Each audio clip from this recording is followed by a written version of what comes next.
I think families who visit Charleston are going to find that there are a lot of independent restaurants that are really devoted to cooking simple, fresh preparations of the local food. And I think, that's a real thrill. Charleston traditionally, from the beginning, has been a sit-down family-style gathering at the table culture. Charleston is famous for its kitchen gardens. It's famous for its sea island produce. It's famous for its farmers markets.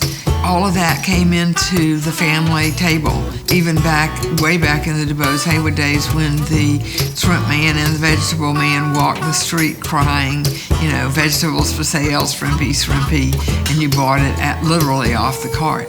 The great thing about Charleston is the wide variety of good food. You can go anywhere and eat in Charleston, and it's good. It's good quality ingredients. It's good quality product. It's cared for. You can have local small restaurants that are doing fried chicken and cornbread and collard greens and things like that, to truffled stone ground grits and things like that. We're using foie gras and sweetbreads, and people will come in and say, wow, you'd think you were in Chicago or New York or LA. It seems like every chef in Charleston is doing a really particular and personal interpretation of Southern food. One guy who's like bringing in Asian influences into Southern food. Another guy does French.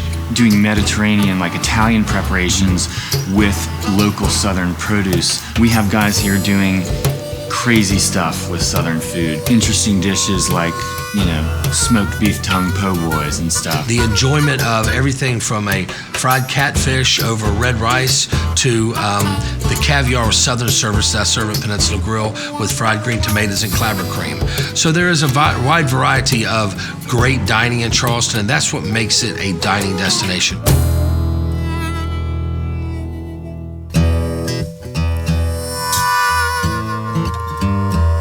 When you come here, you know the shrimp are going to come from the waters here. You know that the fish are going to come from the Atlantic Ocean.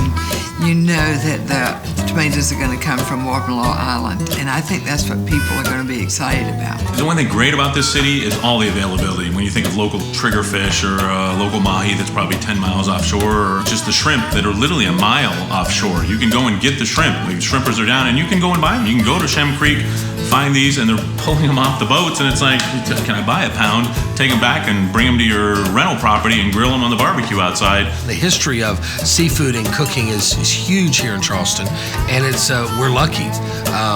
There's nothing like a local shrimp just picked by magwoods out in the ocean. You taste the brininess, you taste the ocean, you taste the oils in the shrimp. I think the thing I always tell people to get when they go to Charleston is the oysters. I just think there's something about the oysters from this region that's really, really unique. They're briny, they're juicy, they're just everything you want in an oyster, and it's something I crave when I'm not here. The oysters are some of the best in the world, if you ask me. They're pure, they're salty, they're just great. And they're not, what's nice about them is they're not everywhere else. They're just here.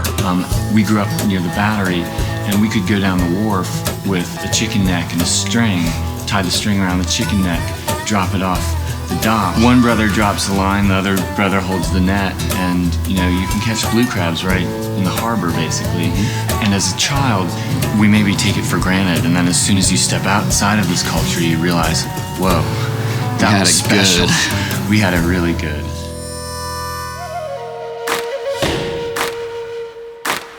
Gullah cuisine refers to the cuisine that grew up on the Sea Islands in the Low Country. It began with the African immigrants and the ingredients that they brought and the language and the cooking traditions. It's amazing, and you can experience it in a few restaurants. The staples are rice, and rice cooked in many forms: red rice, okra perlo, peas and rice, and we introduced a gullah rice, which is basically rice with chicken, shrimp, and vegetables. Okra is a staple food. Okra soup. Then we do collards. Oh, that's the best food I had. I've been here for X amount of days, and that's the best food I've had. And the corn muffin. The fried chicken is to die for. Those are the things I eat. Another thing that's interesting is there's a big sweetgrass basket making tradition in Gullah culture, which is part of the food culture as well, because these baskets were made for fanning rice, which is something separating the grain from the chaff. But now the designs have sort of been modified to be, sculptural and gorgeous, and they're amazing.